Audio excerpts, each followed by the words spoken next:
Alright, so today I'm going to be servicing and cleaning the resonance valve in a w124 m104 1993 Mercedes-Benz.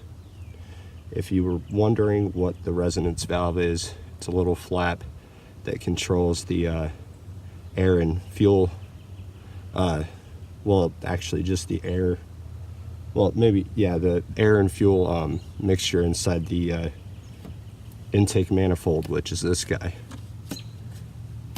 The resonance valve is this guy, and it sits right above the throttle body, which is under this guy. But anyways, I have to get some 5mm Allen wrenches. There's 4. It's actually easier to do if the intake hose, or the mass air intake hose, is removed. But I'm gonna try and do it without removing this. It doesn't really appear to be all that hard. Yeah, actually it's not all that hard, but you just remove these rubber dillies here, and there's 2 Allen wrenches, or 4 5mm Allen key screws or bolts that I have to remove. Now, I'm going to be using a panel popper. I don't want to use anything metal because these things are rubber. I don't want to destroy them. I mean, it doesn't really, I don't think it matters if you destroy them, but it's something else to seal out the moisture, you know. You want to keep from getting moisture on important parts, because if you're wondering, this resin, well, I just dropped one, but I'll find that later. If you're wondering, this resonance valve is super duper important, and it's about 400, it can run you about $480, even in the cheap zones, like if you were to go on Amazon or anything like that. But just little quick tips. I like to use panel poppers for things that require delicacy. If I can actually get this one out. Get the small side of the panel popper. There we go. See, that's what it looks like. Little rubber dealy. You have to remove those in order to get to the Allen screws underneath. Oh, and just a quick tip also. Anytime you are cleaning and or inspecting or replacing the resonance valve, there's a little gasket underneath that goes between the resonance valve and the intake manifold, and it looks like this. You have to replace that every single time you remove this, just for safe preventative maintenance, okay? If you don't, then you end up running into other issues. I mean, why not? It's rubber. You have to replace rubber parts every time that, if it's not, or if it's old and you know it hasn't been replaced in a while, because rubber deteriorates and cracks over time due to heat, moisture, and grime and buildup. So just a quick tip there. Anyways, I'm going to continue here in a second. Another quick tip, make sure that you have a long enough Allen key, because I was about to attempt to use this little handy dandy I don't know, Cannondale or whatever. I like to call it like a multi-tool, just like, you know, just like a Digit or a pair of Gerber pliers or something like that. But this one has multiple, you know, about 3 of the most common millimeter sized Allen keys on it, and a few other things that can come in handy. But this one has most of the commons, but as you can see, it's very short. and you have to reach in pretty damn far to get in there. So luckily, I'm smart, and I bought, you know, you have to have tools of all varieties. It's very important. Anytime that you do a job of any kind, you always want to have all the tools necessary for the one job. And then over time, depending on how many things you do yourself, you build up a really large plethora. Large and plethora is kind of redundant, but a plethora of tools. So anyways, that's that quick tip. So I'm gonna go off camera, take this off, and then go from there. All right, so real quick, yeah, like I said, this thing is really expensive. Be careful taking it off. If you seem to have trouble with turning this Allen key, I don't know why, because these Allen keys are not supposed to be tightened down past hand tight, which is as tight as you can get it with your hands. But this bitch was in there. So that dictates and or tells me the way that the bolt was seated means that this thing has not been removed and inspected in a very long time. If you have trouble, very carefully grab a pair of pliers, grab the end of that Allen key like so to work it like a lever, okay? But very carefully do it. You do not want to break the bolt head off of the top of that bolt. All right, so I'm just you know, recording every time I run into something or run into a problem, and or once I continue to commence or whatever. God, my words keep redundancies. If you have trouble, where the hell are they? One second, I'll be right back.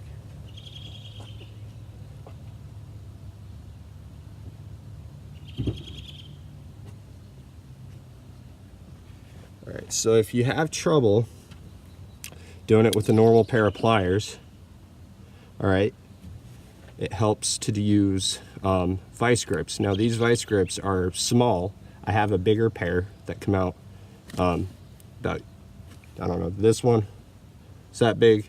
The bigger ones come out to about that much. If you have trouble with small vice grips, do it with large. I think that this will be enough for me to torque it off there, but I just needed something that is not, that's stronger than my hands to grab down on this to get it off there. So just be careful. This is going to be the first time I'm trying it right now on camera. Be very careful. Keep it straight. See, it's not coming off. All right, God. All right, so I'm going to move up to my bigger vice grips. All right, so Tim Allen style. Remember, try to get the size down to the smallest you can. It's about right there.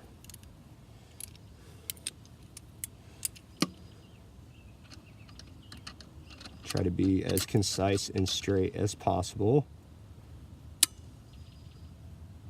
All right, so these are really large, so they might, this possibly may work.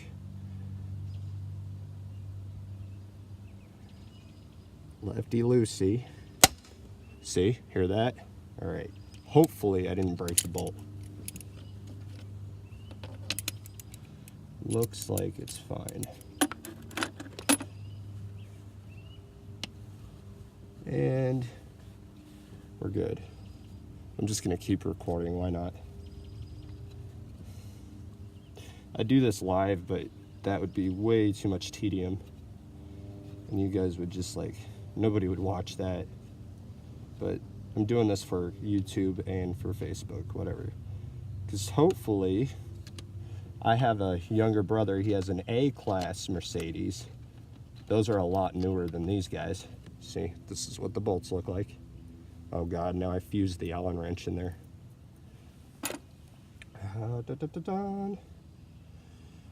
Of course, I keep putting things back in the trunk. One sec. Well, never mind. These regular pliers should work. Just grab it by the head. Don't grab it by the threads if you kind of fused it like this. Don't grab it by the threads. You don't want to press those threads down. And don't break the washer that's on there. And don't lose that washer.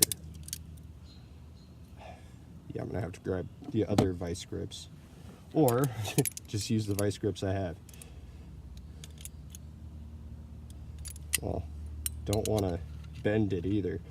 Sometimes these screws are made out of an aluminum alloy that are easily bent, and that would furthermore press it down on my Allen key, and I don't want that.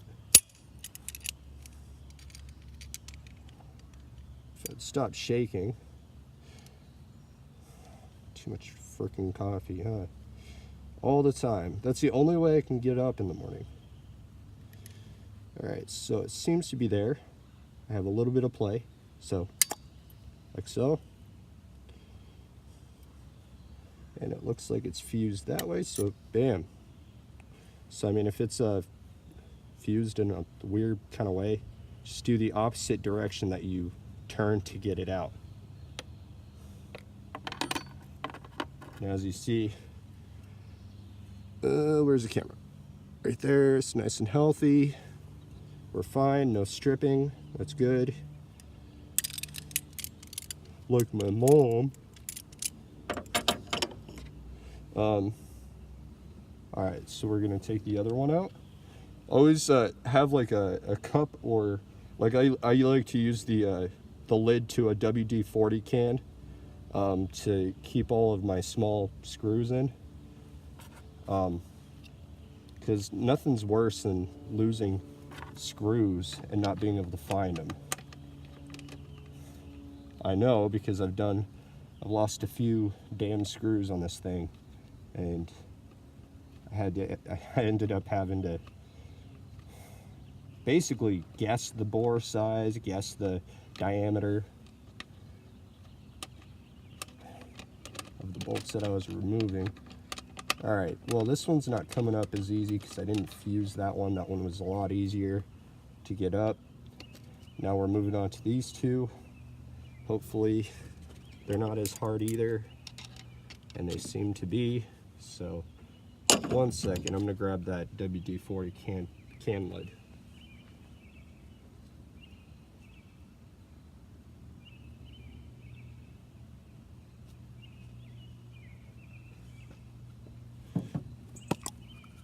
Like so. They all fit in there with the rubber fittings that I just removed. I can't believe how freaking tight these things are. This is crazy. Oh, wait. You know what? Because this Allen key, it's a 3/16, and it's not an exact fit. It's a little bit too small. That's why I ended up fusing it. You want the exact size when possible. And this guy's the exact size, so.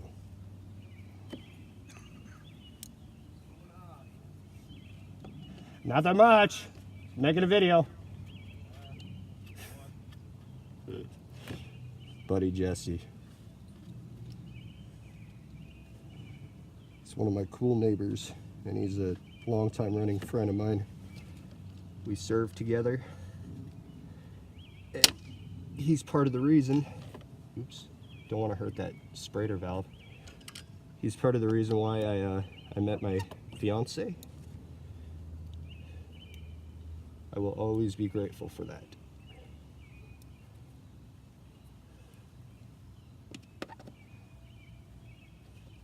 I actually ended up moving with him first across the street.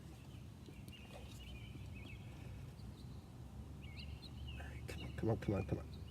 All right, I got him. Whew. Just, that always worries me when they're that tight, because this guy is just so freaking, such a delicate piece of equipment.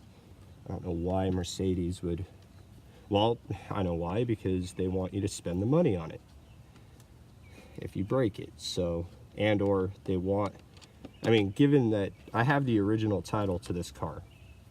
This car was $53,000 in 1993. But the idea and consensus behind that is that those people are rich enough, whoever bought the car, they're rich enough to bring these things to a special, or to a dealer all the time to have it regularly maintained back in that day. Hence why the, you know, people that have that kind of money to lease a car for a while, get rid of it, and eventually the car either ends up back out onto the used cycle, or they trash it and, you know, recycle the parts and all that good stuff.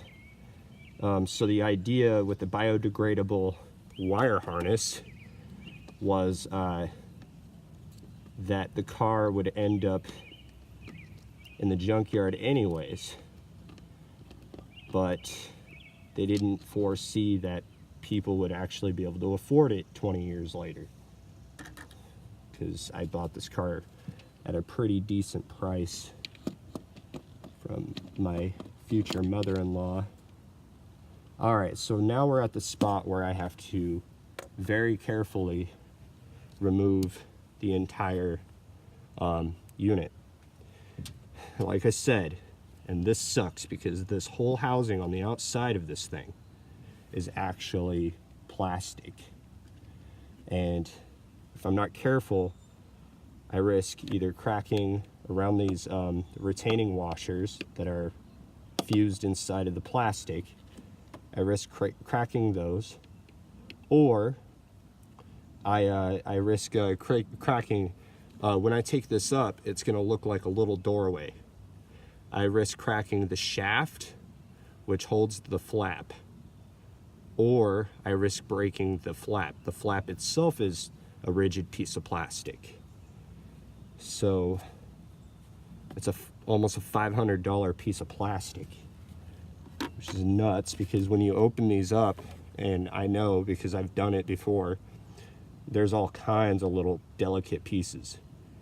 Also, what I should say is that this guy could be a reason for a lot of different symptoms, and if you have a Mercedes or any other type of vehicle with a dual overhead cam, inline dual overhead cam. This guy is responsible for a lot of idling issues.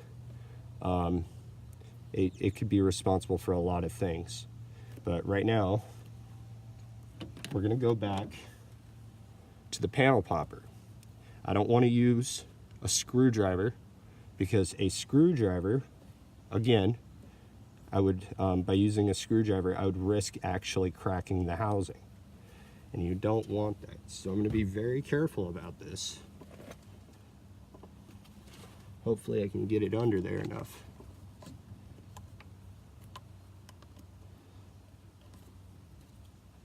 don't think I can. I do have straight panel poppers, so these things come in handy for a lot of different things. People don't think of them.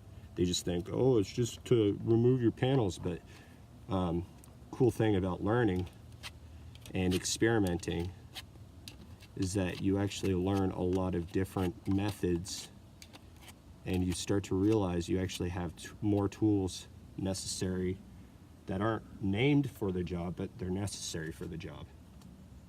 So very carefully, I'm going to move this guy around. Okay, so there is a wire harness connection on the back here. I'm not going to worry about that guy just yet. I mean, that's why you would remove this guy. It makes it a lot easier. But it appears there's slack on the wire, so I could probably get it out, take this whole unit out, and successfully be able to remove the harness without breaking the harness. So very carefully, just wiggle back and forth. Don't be like me with sweaty hands. It's humid out today, and it's not coming up like I want it to. I may have to move over to a straight plastic panel popper to get inside here. Or I may just have to very carefully use a screwdriver, which would, again, on this little multi-tool, they do have a flathead screwdriver, a small one, but you want to be really careful about it. Remember, lever and fulcrums are your friends.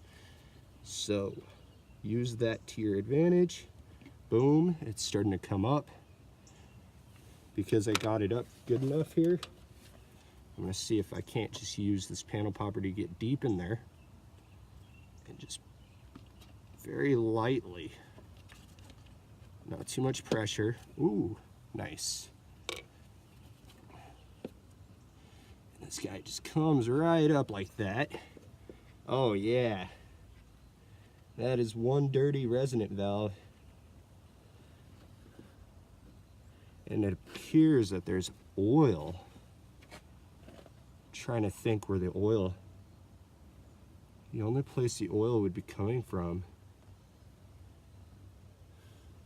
Hold on. It doesn't make any sense.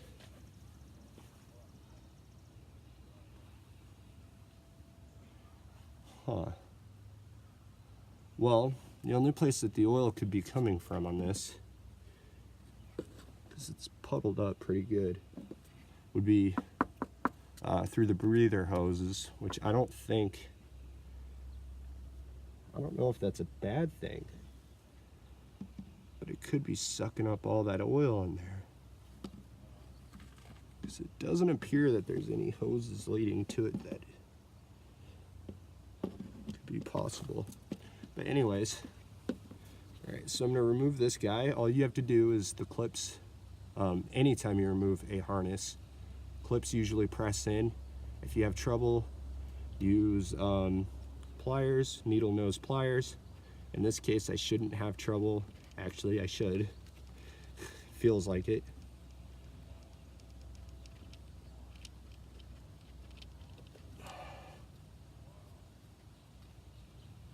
Yeah, I can't seem to get it pressed down enough.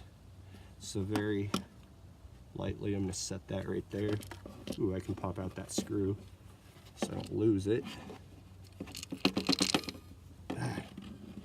Be sensitive. Alright, so I got that screw out. Fourth screw. Okay, so we have, what the fuck? No. Wait a second here. Wait a second.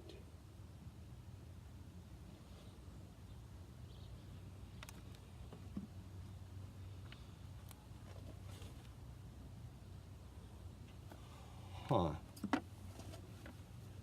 I don't remember if this, ooh, don't break that. I don't remember if this little inlet here had any kind of vacuum hose or not connected to it.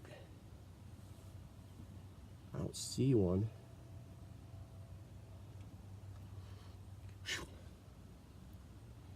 Yeah, that's dirty as hell.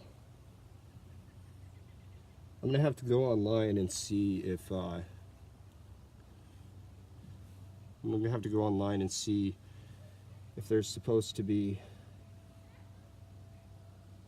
this little it looks like it goes to a solenoid, because it goes into the inlet of the where the harness connects to it, the electrical connection.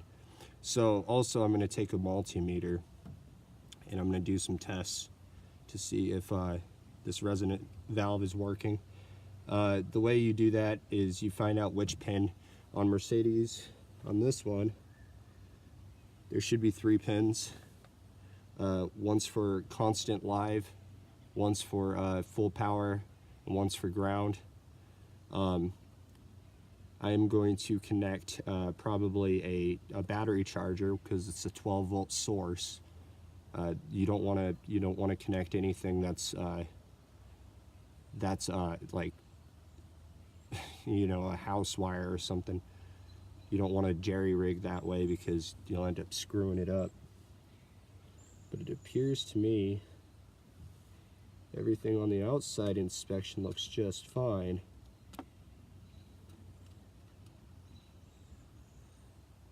For this, can't remember which way it turns. So very lightly. Oh, it doesn't turn that way. Okay, it appears to be turning just fine. It's on a spring. Okay, so the shaft I was talking about is right here. And this thing is made out of rigid plastic. I'm gonna clean this guy up really well and make sure she's all set. Satisfactory. Jargon. Navy jargon. All right, well,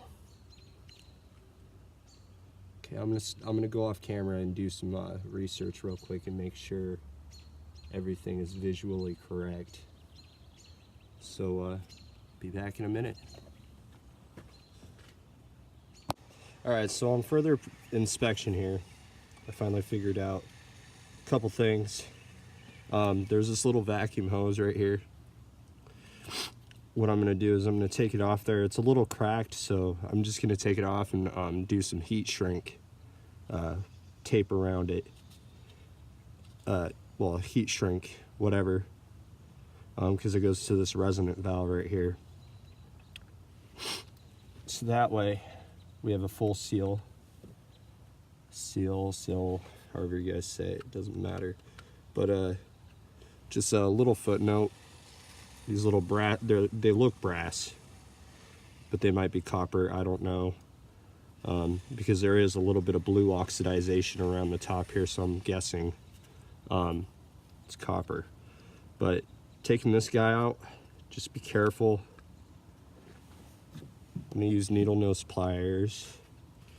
I'm gonna press this as hard as I can against the actual mechanism body. And then I'm just gonna wiggle it out this way, because as you can see, there is a little bit of a head now. I was able to get all three of the other ones. Those are the they're kind of like what's it called? Little guiding washers for the Allen keys, or for the Allen screws. But I'm gonna very carefully. There you go. See, I'm gonna put this in here. So this is the first time I'm going to be opening this part of it up. I looked online. Let's see if the camera is. Okay, as you can see, also this is a quick tip, just make sure that you cover up the hole to your to this intake manifold. Make sure you cover up that hole, because you don't want to get grime or dirt or rocks or anything in there. I actually did find some rock, like little pebbles, which infuriates me beyond belief, because how the hell did they get in there? Because the only way for anything to get in there is through the air filter, but I just changed the air filter the other day, so I shouldn't have that issue anymore. But when there's like pebbles and stuff in there, it tells me, all right, so it came in through the intake, went into the throttle body. It had to go through the throttle body in order to then go up through into the manifold. So that pretty much freaks me out. But anyways, as you guys can see, this guy comes up real nice and simple. There's a little, see the vacuum hose, what it does is it pulls a diaphragm inside here that then actuates this little arm to turn. As you can see, it's offset on a little ball valve, or ball joint. It's offset, and the vacuum pulls that diaphragm, pulls this, causing for this to turn. You guys see that? and it's spring loaded to push it back for whenever it's not turning, so it closes. That's how it calculates, oh yeah, this and this, like how it's going to do certain things, blah blah blah. So what we're going to do, we're going to set this guy down, clean this with either carburetor fluid or WD-40.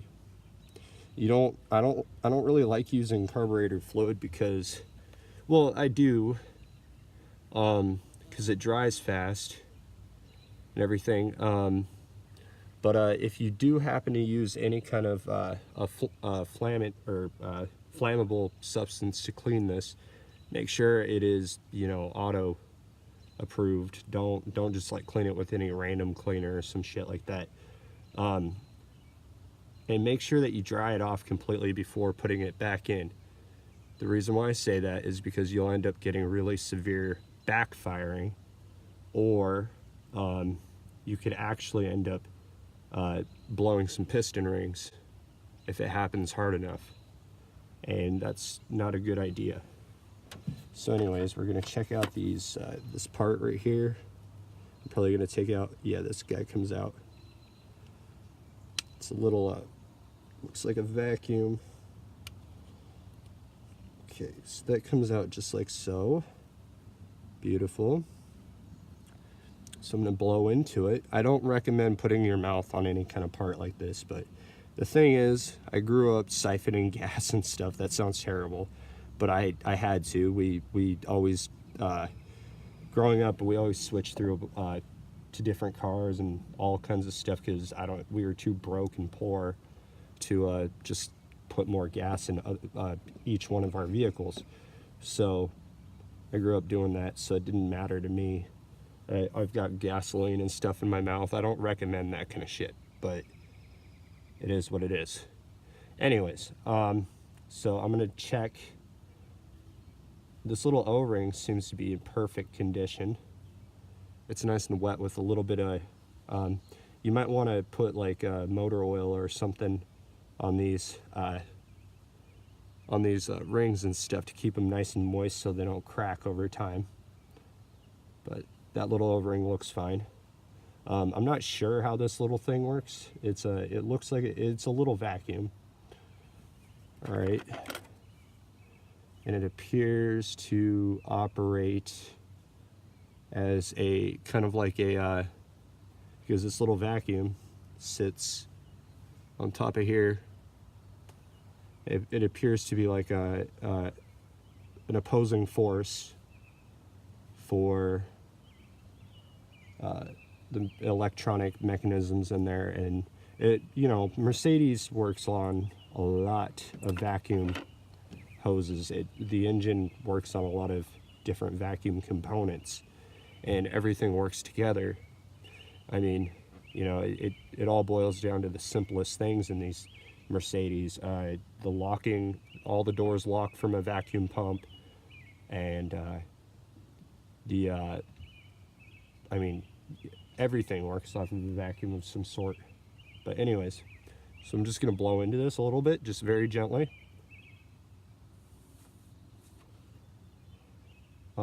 My guess is, okay, let's see. My guess is that this vacuum is actually sucked in that way, and it pulls through the mechanism, and there's a little vacuum outlet right here, inlet, so it probably pulls through. There's a little screen inside this inlet to keep debris from going in. That's nice and clean. I like to see that. So if it comes in, then I'm gonna I don't really want to do this, but I'm gonna suck on it and see if I can get any air to come through. All right, I just spat just in case. I don't taste any gasoline or nothing on my mouth, but again, I don't recommend doing that. I just now had air go through it just fine. So this little guy's fine. I just gotta, I'm gonna clean her out. Probably don't use like a Q-tip unless it's lint free. I'm probably going to use a safety clip or something and do it the old stoner way and just kind of very lightly. But I like to use the shop napkins, as you see right here, these blue guys, because they're lint free for the most part. And I mean, lint doesn't really hurt. It's just not good to get that kind of crap in your engine entirely. I'm gonna clean this guy out. Okay, little vacuum, make sure that that's operating just fine. Dunk this guy in some motor oil.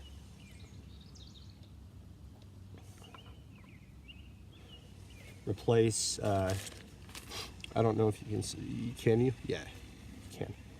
All right, so as you see, there's a little gasket, green gasket. That's this. I'm gonna replace that. This one's really flat and smushed, so that could be one of the reasons. It could be losing because like I said, everything's a closed loop, a vacuum. So if there's any type of leak or anything in the fuel distribution system, it can then compromise the mixture and cause for the ECU and the ECM to miscalculate and have to calculate and resonate, and all kinds of crazy shit starts happening because the computer itself is trying to figure out how to further lean the engine or unlean the engine, which is enrich or negate fuel from the system, stuff like that. So that's what I'm gonna do. That's all I have to do. Nothing's broken. Nothing looks broken. Everything's incredibly dirty. But everything works properly. This little door moves just fine. The spring inside the vacuum is fine. It's telling me this is kind of hard to turn. So that's telling me this freaking diaphragm is strong. It probably comes apart, but I don't want to risk messing with it because it seems to be working just fine. So that little vacuum hose is probably strong as hell. So that then tells me that these cracks, you can't see them now because it's not stretched out anymore, but I guarantee that if I put some heat shrink or something around this, I'll probably do like 2 layers. I may improve my idle, because if this is cracked right here, it's not providing enough adequate power to pull this door and to move this door. So I'm gonna clean that up. Again, using WD-40 or something that dries quick, and try to dry it as much as possible before reinstalling. Reinstallment is opposite of removal, so why not take the time and do it correctly, so that way you don't run into problems later on.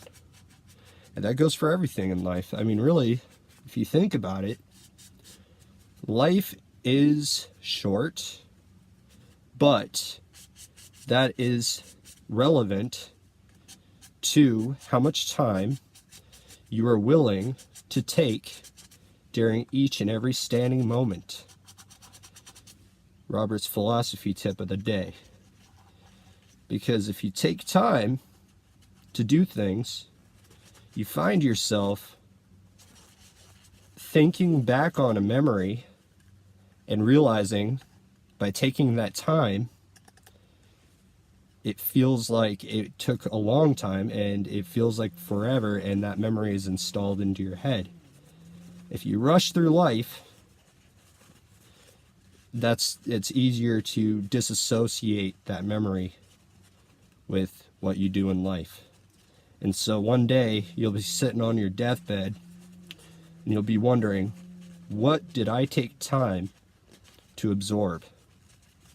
And it's all those moments and all those nice things that you have done in your life that matter.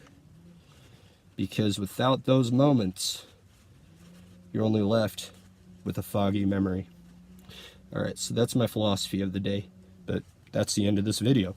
So anyways, clean resonator valve. Vacuum's nice and clean. So yeah, process of putting it all back together. You guys have a great day. Brr.